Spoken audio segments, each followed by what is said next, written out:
అందరికీ శనార్థులు బాగేనా అంతా. ఇక మరి మీ మార్నింగ్ న్యూస్ విత్ నర్సయ్య తాత కార్యక్రమం కోసం ఎదురు చూస్తూ ఉన్నారా? ఇక చలో ఇక మరి ఆలస్యం ఎందుకుర్రా, ఇక పోదాం. ముందుగాల ఏముంది ఏంది ఏం కథ అనేది ఏ పేపర్లలో ఏమేమి జాతకం రాసుకొచ్చిర్రో మహాపత్రికను తీసుకొని వచ్చిన.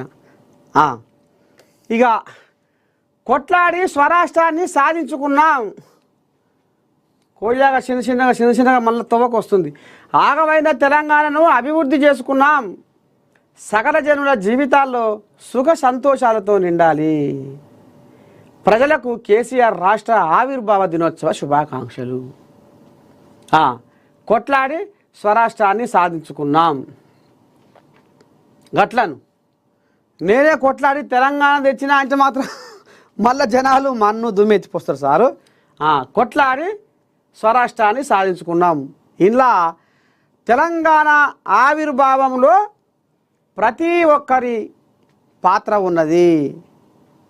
మా తెలంగాణ మాకు కావాలి అనేది ఇవాళ బడికి పోయే పొలగాన్ని కారించి మూలకున్న ముసలమ్మ దాకా మా తెలంగాణ అని కలవరించి మాకు ప్రత్యేక తెలంగాణ కావాలి, మా రాష్ట్రం ఏర్పాటు కావాలి, మేము ఏరుపడాలి, ఈ ఆంధ్రలో సోపతి మాకొద్దు, మమ్మల్ని నట్టేట ముంచుతుర్రు, మా పైక మొత్తం కొనబోయి అక్కడ పెట్టుకుంటుర్రు, మమ్మల్ని ఊత బుర్రే చేస్తుర్రు, మమ్మల్ని ఓర చూపు చూస్తుర్రు.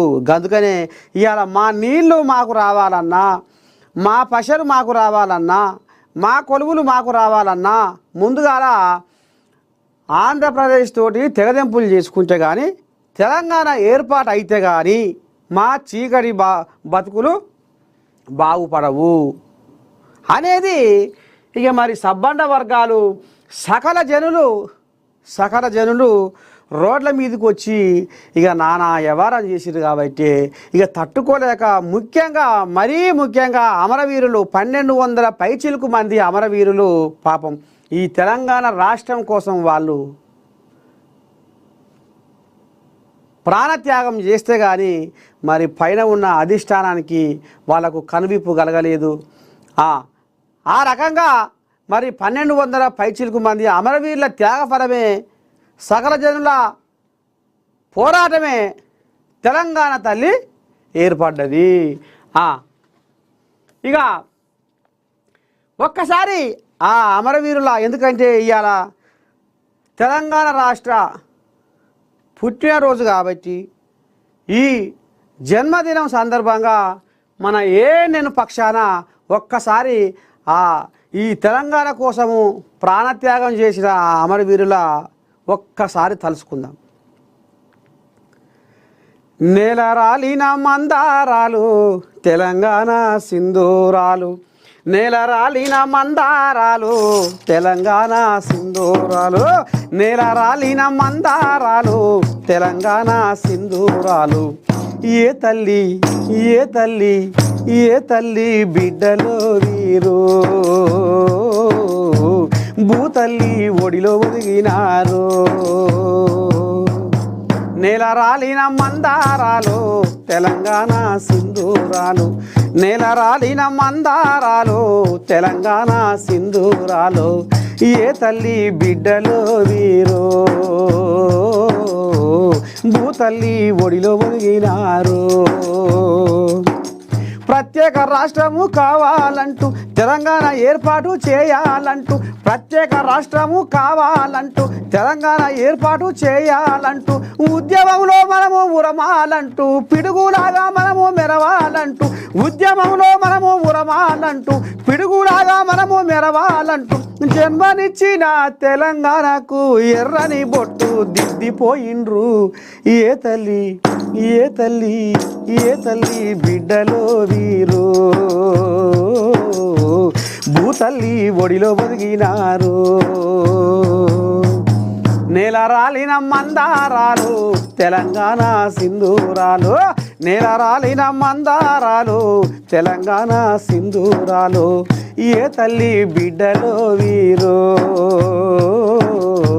భూతల్లి ఒడిలో ఒదిగినారు.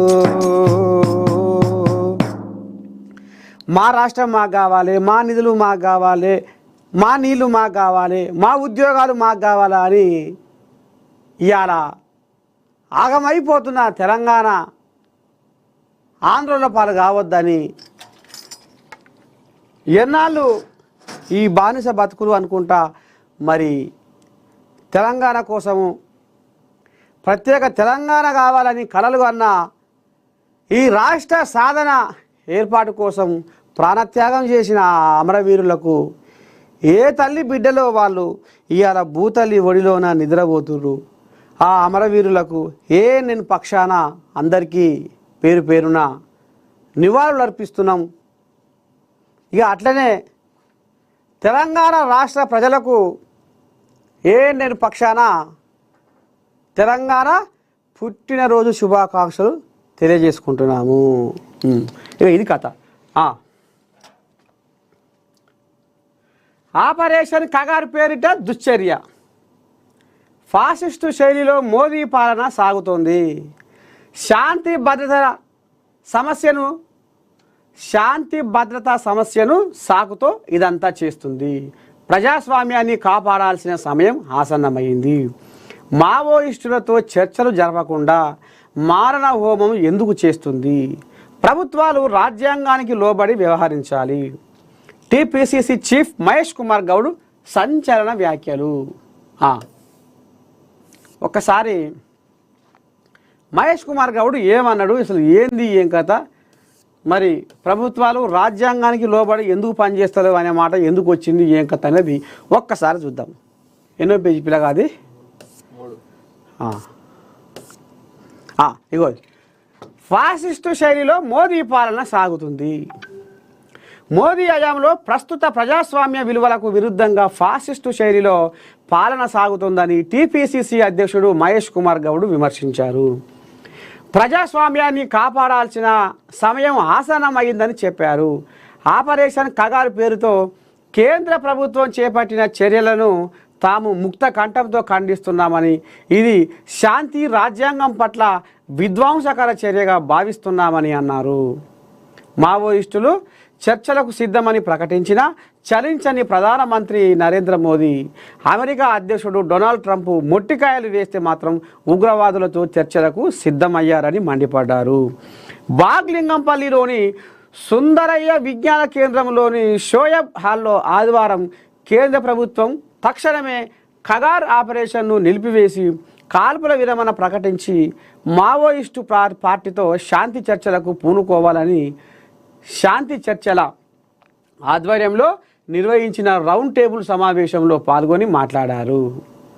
పాకిస్తాన్తో కాల్పుల విరమణ ముందుకు వచ్చిన కేంద్ర ప్రభుత్వం మన దేశ పౌరులైన మావోయిస్టులతో చర్చలు జరపకుండా మారణ హోమం ఎందుకు చేస్తుందని మహేష్ కుమార్ గౌడ్ ప్రశ్నించారు. భారతదేశ ఆత్మగౌరవాన్ని మోడీ పాదాల దగ్గర తాకట్టు పెడుతుందుకేమో మోడీకి మనసొప్పింది. ఎందుకని ఇవాళ ట్రంప్ మాటలు పట్టుకొని పాకిస్తాన్తో కాల్పుల విరమణ కథను మరి ఎందుకు ఈ రకంగా మరి ఈయన ఇది చేసిండు? కాల్పులు ఎందుకు ఆపిండు? కాల్పుల విరమణ నిర్ణయం ఎందుకు తీసుకుండు? బయట దేశ పనులు వచ్చి మన ఆడపడుచుల సింధూరాన్ని వాళ్ళు తుడిచేస్తే లేని కోపం ఇవాళ భారతదేశంలో ఉన్న మావోయిస్టుల మీద ఎందుకు ఉన్నది కోపము అనేది ఇప్పుడు మహేష్ కుమార్ గౌడ్ ఆంబాయం. ప్రభుత్వాలు రాజ్యాంగానికి లోబడి వ్యవహరించాలని, ఇదే ప్రజాస్వామ్యానికి మౌలిక సూత్రమని హితవు పలికారు. కాంగ్రెస్ అహింసా పునాదులపై నిర్మితమైందని చెప్పారు. హింస ఎవరి నుంచి అయినా వస్తే దాన్ని తాము ఖండిస్తామని చెప్పుకొచ్చారు. గతంలో ఆర్థిక అసమానతలతో నక్సలిజం పుట్టిందని, ఆ కాలంలో గ్రామాల్లో జరిగిన అఘాయిత్యాలు నక్సలిజం ద్వారా కొంతవరకైనా తగ్గాయని, కానీ క్రమేణా తప్పుదారి పడుతూ సిద్ధాంతాలకు వ్యతిరేకంగా వ్యక్తిగత కక్షలు తీర్చుకునే ప్రయత్నాలకు వేదికగా మారిందని తెలిపారు మహేష్ కుమార్ గౌడ్. ఇది కథ. మొత్తానికి లౌకికవాద శక్తులు ఏకం.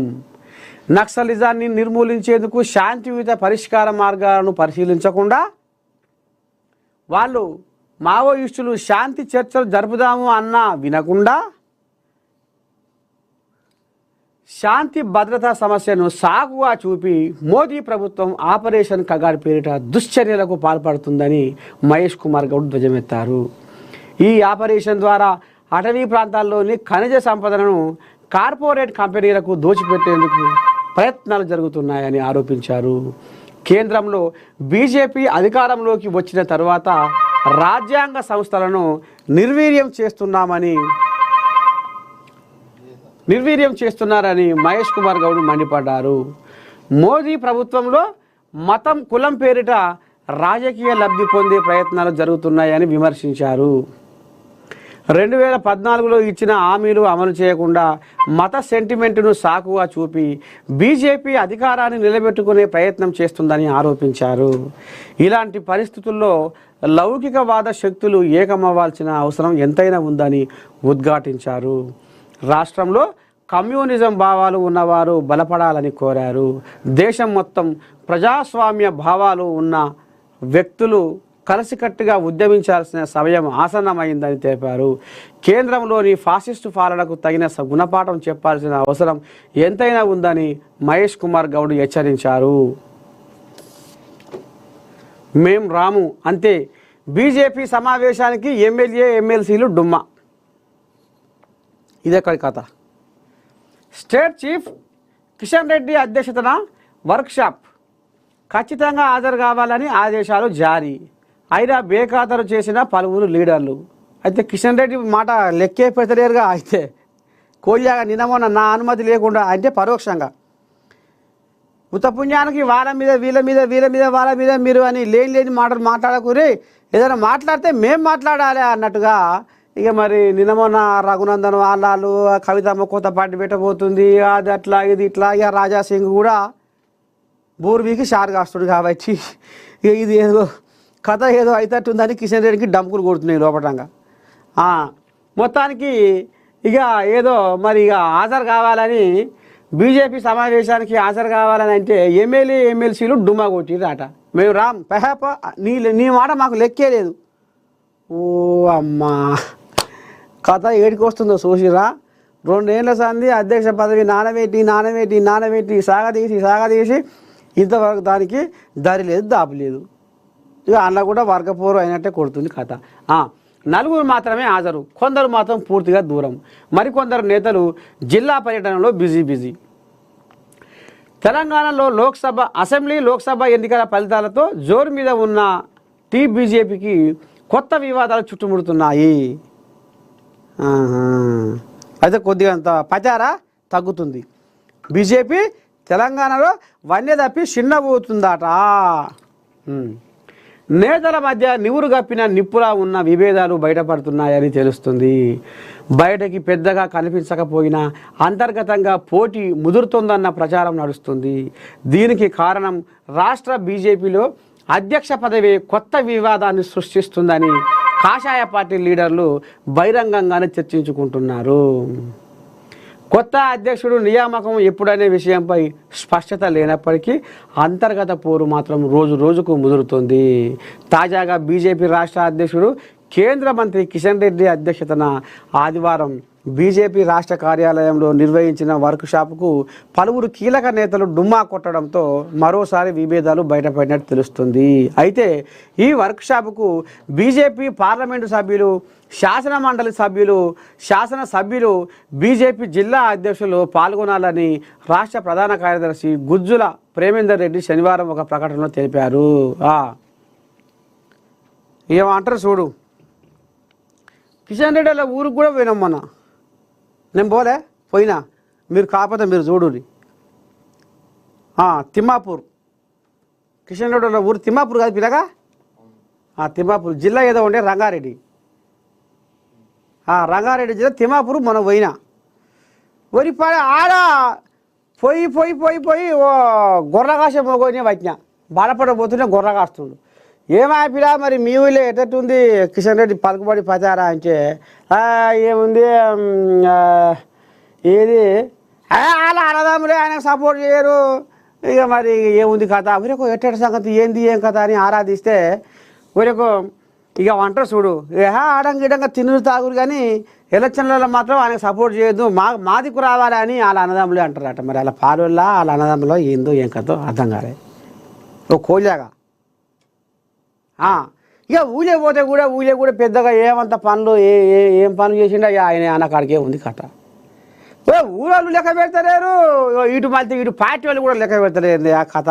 అంటే మరి ఏడ ఉంది మరుగు కిషన్ రెడ్డి? ఇక మరి 2 నెలల సంది అధ్యక్ష పదవిని పక్కేసి పడబెట్టిండు, దానికి ఎక్కడ దరిదాపులు లేకుండా చేస్తుండు. మరి ఏంది ఏం కథ అనేది కోయాగలు ఇలా వర్గపోరు తయారయ్యేటనే మంచిగా పేరుకొని కూర్చున్నాయి.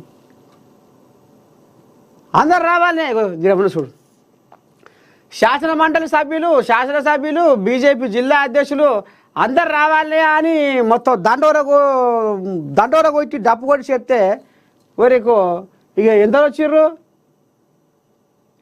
పిల్లగా? 4 మాత్రమే వచ్చిందట. అయితే కిషన్ రెడ్డి మాట లెక్క లేకుండా అవుతుంది. మరి ఎందుకని లెక్క లేకుండా అవుతుంది, ఏంది ఏం కథ అంటే ఈ కోయిలాగా ఏదో బెగడసాల వ్యవహారం చేస్తున్నట్టుగా అనిపిస్తుంది.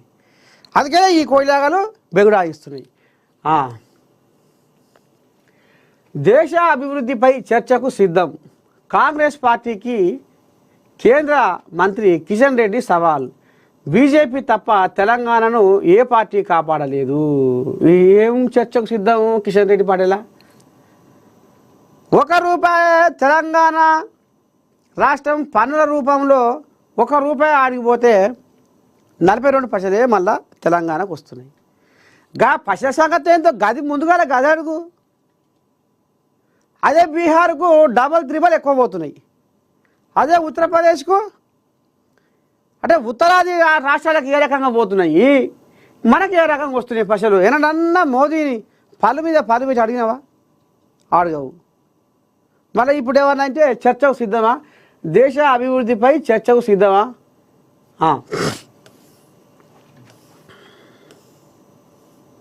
ఏమప్పా రాగా ఆఖరికి వస్తారు కల్లా కిషన్ రెడ్డి మాట ఎవరు లెక్క పెట్టకుండా అయింది. ఈమెవరు?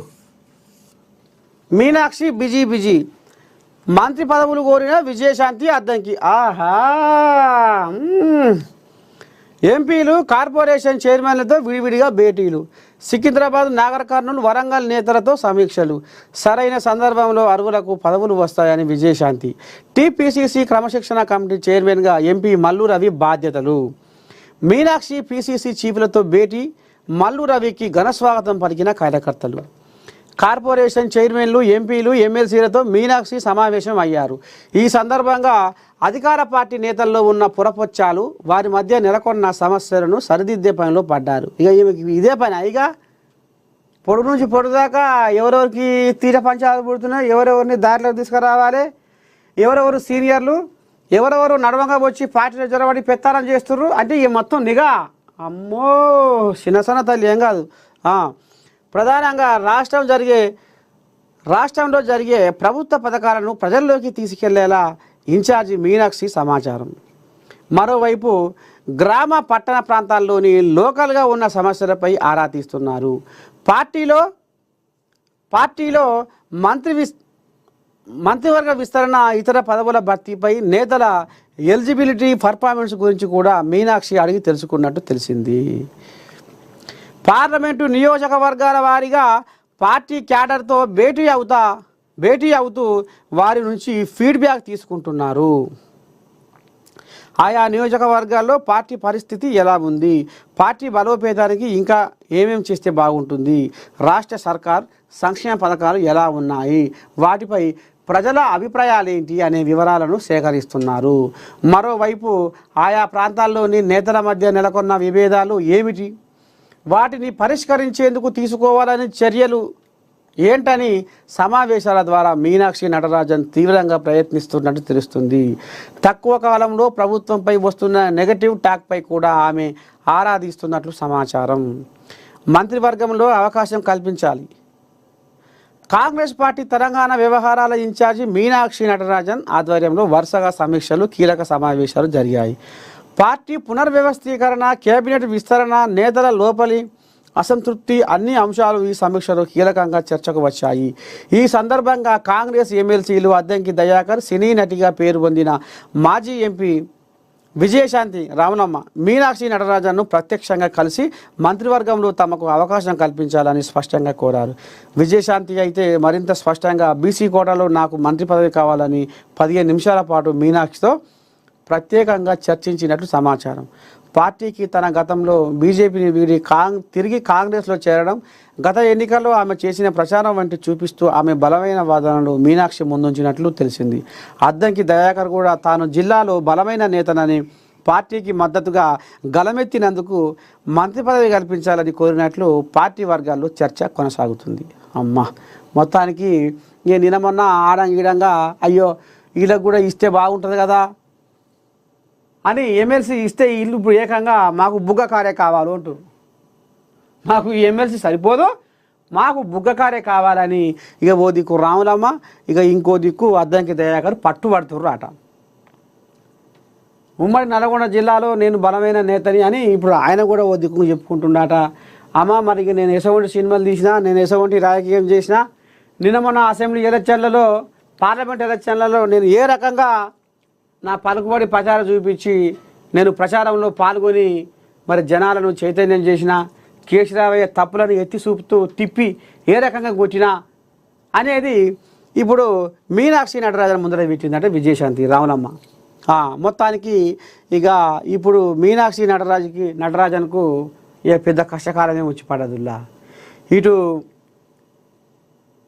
లీడర్లల్లా ఎవరెవరు అలిగిర్రు, ఎవరెవరు మరి సంక్షేమ పథకాలని బ్రహ్మాండంగా ముంగడి తీసుకుపోతుర్రు, జనాల్లోకి తీసుకుపోతుర్రు, జనాల మధ్యన ఎవరు ఉంటుర్రు, ఆడంగా ఈడంగా పొలు మాటలు మాట్లాడుకుంటా గాంధీ భవన్ చుట్టూ ఎవరు తిరుగుతుర్రు, ఇవన్నీ ఆమె ఒక రకంగా నిఘా పెట్టి చూస్తుంటే మళ్ళీ ఈడంగా మాకు మంత్రి పదవులు కావాలని రాములమ్మ, అద్దంకి దయాకర్ కూడా ఆమెని ఇక మెసన్లు ఇస్తలేరట.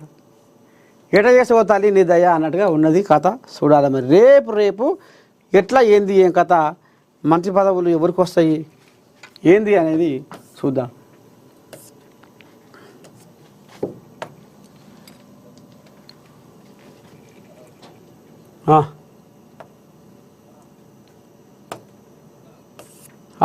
ఈనాడు జర దబ్బరం పోవాలి. ఎందుకంటే మా కోసం ఇప్పుడు ఆయన మన మెదక్ ఎంపీ రఘునందన్ రావు సారు ఎదురు చూస్తూ ఉన్నాడట. ఇప్పుడు ఆయన కాడికి పోయి ఇంటర్వ్యూ తీసుకోవాలి మేము. ఎందుకంటే సార్ మాకు 9 గంటలకే టైం ఇచ్చిండు.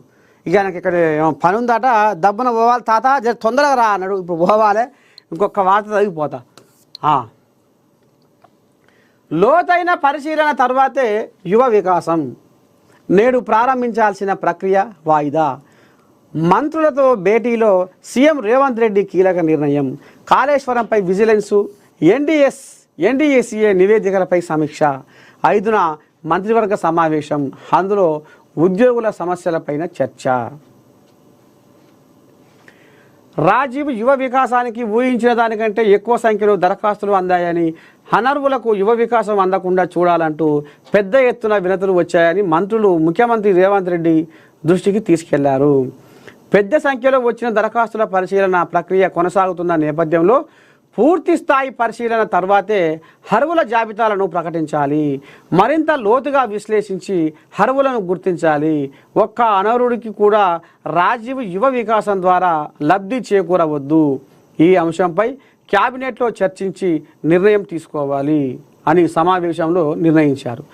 రాష్ట్ర ప్రభుత్వం ప్రతిష్టాత్మకంగా ప్రారంభించిన రాజీవ్ యువ వికాసం పథకంలో ఎంపికైన వారికి ఈ నెల 2న మంజూరు పత్రాలు ఇవ్వాలని తొలుత ప్రభుత్వం భావించింది. ఈ మేరకు కేటగిరీ 1, 2లో ఎంపికైన వారికి మంజూరు పత్రాలను సిద్ధం చేసింది.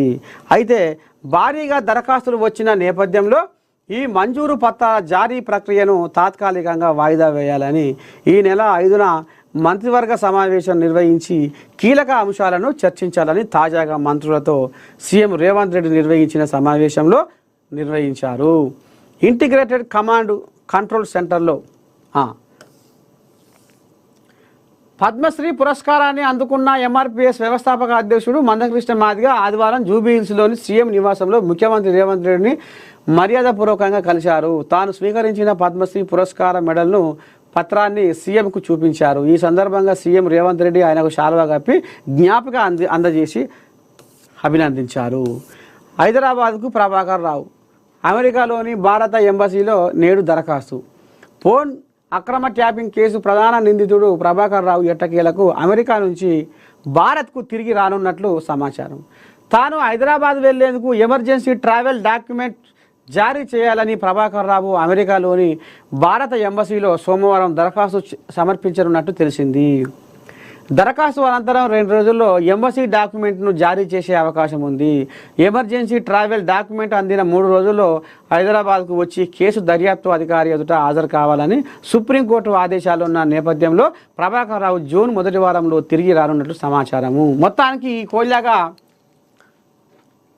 కేశరావయ్య ఎట్లా చెప్తే అట్లా గంగిరెద్దు లెక్క తలకాయ ఊపి పనులు చేసిండు. ఎవరెవరు ఎక్కడెక్కడ పోతుర్రు, ఎవరెవరు ఎవరితో ఏం మాట్లాడుతుర్రు, ఏంది ఏం కథ, ఏం జరిగే, ఏ లీడర్తో ఏం మాట్లాడుతున్నా అనేది గతంలో ఇక మరి ఈ కోళ్ళగా ప్రతి ఒక్కటి ఇక ఈయనకు ఇప్పుడు బాయికాడ ఉన్న పెద్ద మనిషికి ఎర్రవల్లి బాయికాడ ఉన్న కేశరావుకు అందజేసేదట. ఇక నిన్న మన రా నీ సంగతి ఏందో రా, నీ మీద మరో నింద వచ్చింది, ఇది నిందనా లేకపోతే మరి అబద్ధమా, నువ్వు రా అంటే నాకు బీమారు వచ్చింది, నాకు పానం బాగుంటలేదు, నాకు పానం అంతా తిక్క అవుతుంది, రోయి అవుతుంది, నాకు ఎక్కడ వశపడతలేదు, అందుకనే నా కొడుకు దగ్గర అండవేసిన 4 రోజుల పాటు నన్ను బతకనీయరి అని ఇక నిన్న అండవేసిండు. ఇక ఇది ఇంతింత ఇక పాకానికి వచ్చి పంట వండే కాలం వచ్చింది కాబట్టి ఇక ప్రభాకర్ రావు రేపో మాపో ఇక మరి జూన్ మొదటి వారంలో తిరిగి హైదరాబాద్కు రాబోతుండట. ఇక వచ్చినాక కథ మాత్రం ఏం జరుగుతుంది, విచారణలో ఈ కోయిలాగా ఏం చెప్తుంది, ఏంది ఏం కథ అనేది ముంగడ పొండి చూద్దాం. ఇక ఇంతవరకు అయితే ఇక మరి మార్నింగ్ న్యూస్ విత్ నర్సయ్య తాత కార్యక్రమానికి సెలవు తీసుకుంటున్నా. ఎందుకంటే మా కోసం పెద్ద మనిషి మెదకు ఎంపీ రఘునందన్ రావు ఇక మరి ఈ కండతోటి ఎదురు చూస్తుంది కాబట్టి పోకపోతే బాగుంటుంది కదా. ఎంపీ ఏమంటాడు మళ్ళీ, ఏమై తాత నేను రమ్మన్న టైంకు రాబోయేవి ఏ ఈ పాడి అనేది మనలో కథ ఎందుకు ఇక పోతున్నా. ఇంతటితోటి మన మార్నింగ్ న్యూస్ విత్ నర్సయ్య తాత కార్యక్రమానికి సెలవు. శనార్థి.